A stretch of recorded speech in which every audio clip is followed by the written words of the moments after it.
डोंगरे जी महाराज तत्वार्थ रामायण में लिखते हैं कि विश्वामित्र जी के कहने से वशिष्ठ ऋषि ने रघुनाथ जी को दिव्य उपदेश दिया।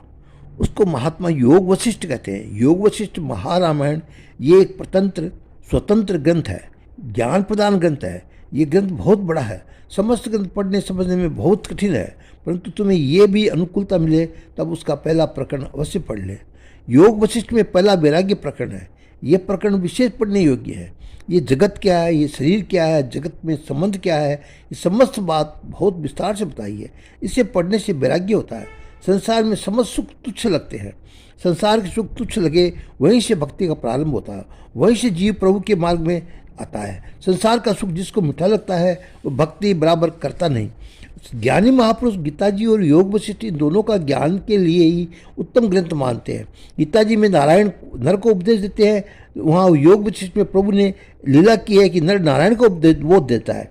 नारायण तो नर है तब बोध दे सकता है, ये तो भगवान की लीला है। श्री राम जी ने ही इस रीति से वशिष्ठ को द्वारा जगत को बोध दिया। ये सदगुरु की महिमा बढ़ाई है।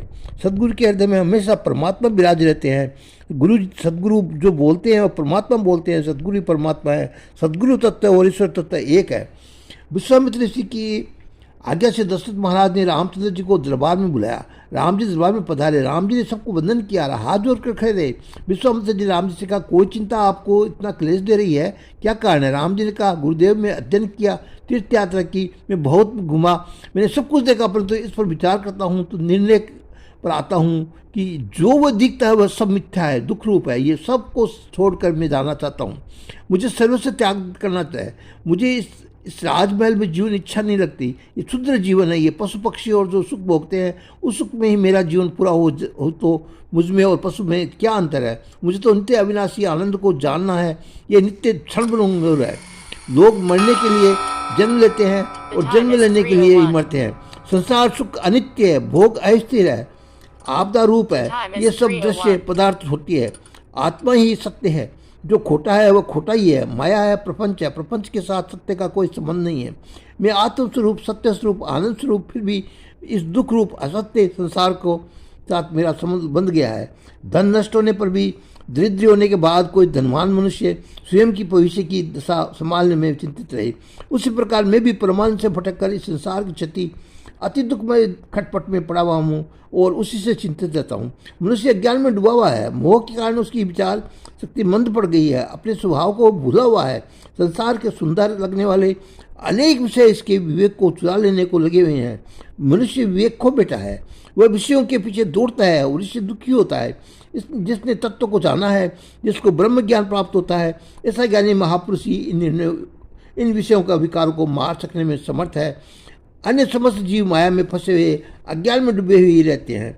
राम जी आगे कहते हैं, मनुष्य को महान रोग लगा हुआ है अहंकार का। अहंकार मोह से उत्पन्न होता है तथा तृष्णा अहंकार से उत्पन्न होती है। अहंकार खोटा काम है कराता है, पाप कर्म कराता है। अहंकार से संसार उत्पन्न हुआ है। देहाभिमान अनेक आपत्तियों का सृजन करता है। जहाँ मन को अशांत होता है, मन को बिगाड़ता है। अभिमान सबको त्रास देता है, सबको रुलाता है। ममता मर जाती है, परंतु अहंकार जल्दी मरता नहीं है। मैं हूँ नहीं, ऐसा देहमान ही संसार के सब विषयों में, सब संबंधों में आसक्ति उत्पन्न करता है। इस असंसार संसार में अहंकार है होकर रहना ही सार है। गुरु जी मैंने ये अहंकार वृत्ति छोड़ दी है। मैं राम नहीं, ये शरीर भी मैं नहीं, मुझे कोई इच्छा वासना नहीं है, मुझे कोई आसक्ति नहीं है। संसार के सभी प्राणी मेरे समान ही है। मेरी सब शांति में एकांत बैठे रहने की इच्छा है। मेरे मन की शांति है। ये मन बहुत अशांत है, अतिशय चंचल है। सुख दुख मन की लाया जाता है। मन विषय में भटका रहता है। ये स्थिर रह सकता नहीं। इस धन के पीछे दौड़ता है और धन मिल जाए तो उससे इसे संतोष प्राप्त होता नहीं। वह अन्य किसी भोग पदार्थ या विषय को जब दौड़ जाता है।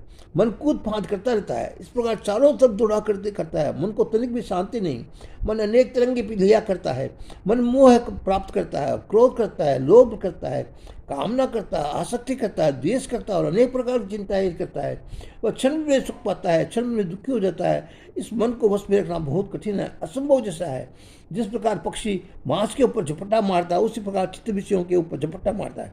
बालक को यदि खिलौना दो तो अपने चिर दिनों में अभ्यास को एकदम छोड़ देता है और खिलौने में तन्मय बन जाता है। इस प्रकार मन की विषय मिलते ही अनेक दिनों से अभ्यास किए हुए शुभ कर्मों में सत्कर्मों को छोड़ देता है। मन इंद्रियों को गुलाम है। इंद्रियों को राजी करके रखने के निमित्त वह भोगों के लिए भटकता है। इंद्रियों के गुलाम बनो नहीं, इंद्रियों में कि तुम मालिक को ही बनो। इंद्रियों को भोग जुटाओ नहीं, इंद्रियों को बस में रखो। इंद्रियों को बस में रखने के लिए दो उपाय है। ज्ञान मार्ग कहता है कि इंद्रियों को साथ झगड़ा करो, इंद्रियों को मारो। भक्ति मार्ग कहता है कि इंद्रियों को मारो नहीं, इंद्रियों को समझा कर उनको प्रभु के मार्ग में लगाओ। भक्ति रस से उनका पोषण होगा। इंद्रिय रूपी पुष्पों को प्रभु को अर्पण करो। ज्ञान मार्ग अत्यंत कठिन है। योगियों के प्राणायाम प्रत्याहार आदि में बहुत कष्ट है। साधारण मनुष्य के लिए मार्ग बहुत सरल है। भक्तों की भक्ति में अच्छे आनंद मिलता है। जगत में दो मार्ग है, एक त्याग का, दूसरा समर्पण का। त्याग मार्ग में न जा सके उसके लिए समर्पण मार्ग है।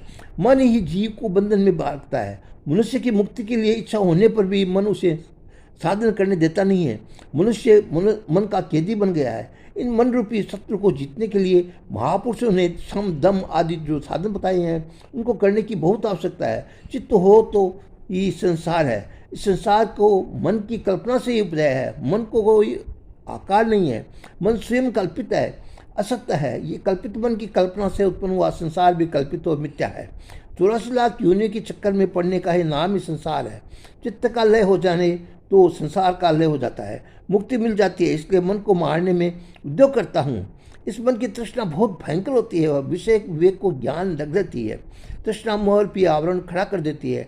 ये तृष्णा जीव को बहुत बहुत दुख देती है। वो मनुष्य के आनंद सागर को सुखा डालती है, उसके हृदय की कोमलता को नष्ट कर डालती है। तृष्णा हृदय को कठिन बनाती है और जड़ बनाती है। तृष्णा मन को बहुत अशांत करती है, पतंग की डोर के समान चलाती है। तृष्णा मन को एकाग्र होने नहीं देती।